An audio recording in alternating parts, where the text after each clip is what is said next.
AITA for tricking my parents into being on time for my wedding. My parents are late for everything. Absolutely everything. Both of my sisters and I have been disappointed so many times. Graduation ceremonies, birthday parties, even my father's retirement dinner. It is completely my mother's fault. She is a wonderful mother, and I love her dearly, but she just does not understand the concept of punctuality. I have seen her talking to her sister on the phone and reminded her that she needed to be at my baby sister's dance recital. She waved me off, and of course, she arrived after my sister had already danced. We are all used to it. My father is just done trying to get her to be on time for anything. My now wife told me, in no uncertain terms, that if my mother was late for our wedding, she would do terrible things to me. She was only half joking, but she had witnessed my mother and father arriving halfway through my cousins Quincy and Era. So here's what I did. It was completely on me. My wife was not involved. If there was a terrible move, it was entirely mine. When we were getting samples for the wedding, I spoke to the printer and had one special invitation printed with the time listed as being 1 hour earlier than the actual start time of a ceremony. Apparently, my mother was beside herself when they left the house, thinking they were going to miss the wedding. Since she was part of the ceremony, she and my mother-in-law were lighting the candles we would use to light the unity candle.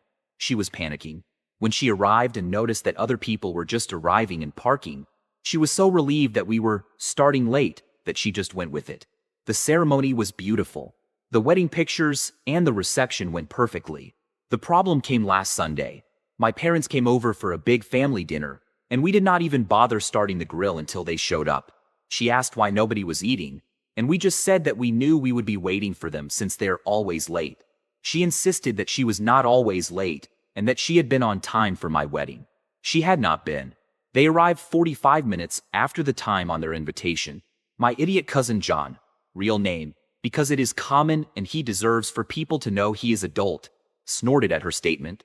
A few other people giggled or smiled, and she picked up on it, asking what was so funny. I came clean and told her about this special invitation.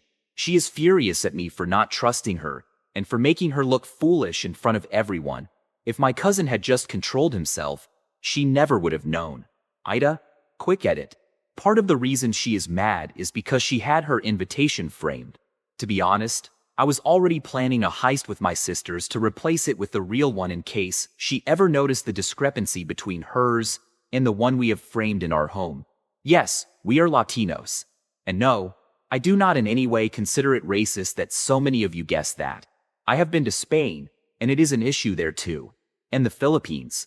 Basically, anywhere those guys were in charge. And stop defending John. He and I have spent 30 years messing with each other.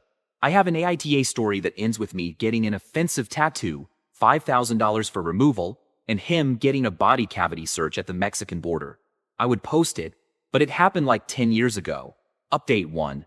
Fine, you win. Here is the relevant part of the story. I grew up with my older cousin John. We constantly fight like in a cartoon. However, I also know that I can trust him with my life, and he knows that I will always have his back. We do, however, try to mess with each other as much as possible, because it is funny. So, he and I went on vacation to Mexico. Things happened. I got a tattoo. Different story. Anyway, since we have relatives all over, I can always find anything I need. In this particular case, what I needed was some of the substance that cops use to train drug-sniffing dogs.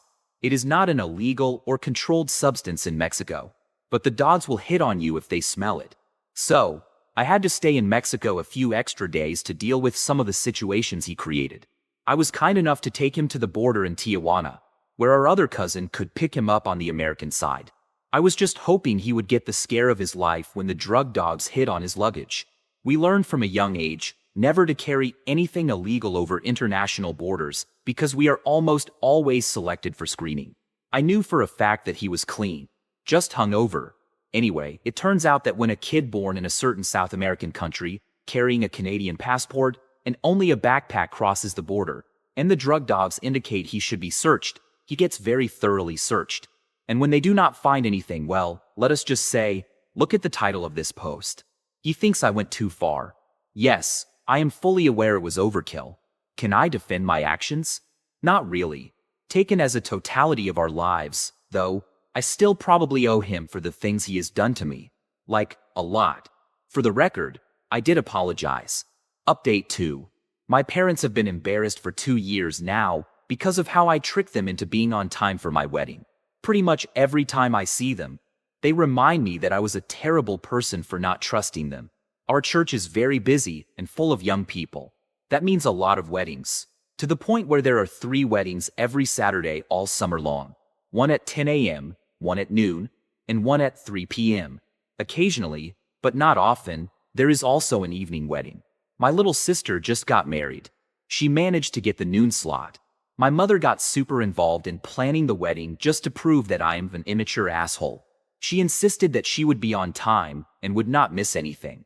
Side note, I personally hate when people clink glasses to make the bride and groom kiss. At our wedding, people had to sing a song instead.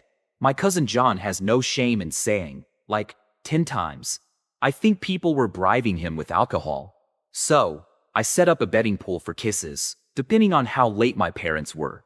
It cost $10 to enter, and if you guess within 5 minutes, you got a free pass to make my sister and her husband kiss.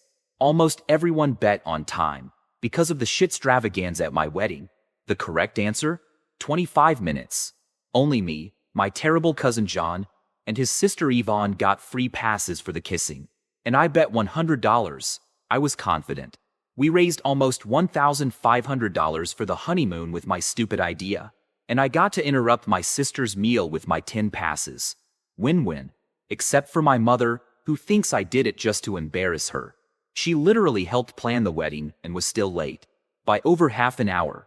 We were literally cleaning up the decorations in my sister's colors while the next wedding party was setting up theirs. So that is that. My mother will never change. But I have harnessed her inability to care about punctuality for the good of humanity. See you whenever my littlest sister gets married. Later.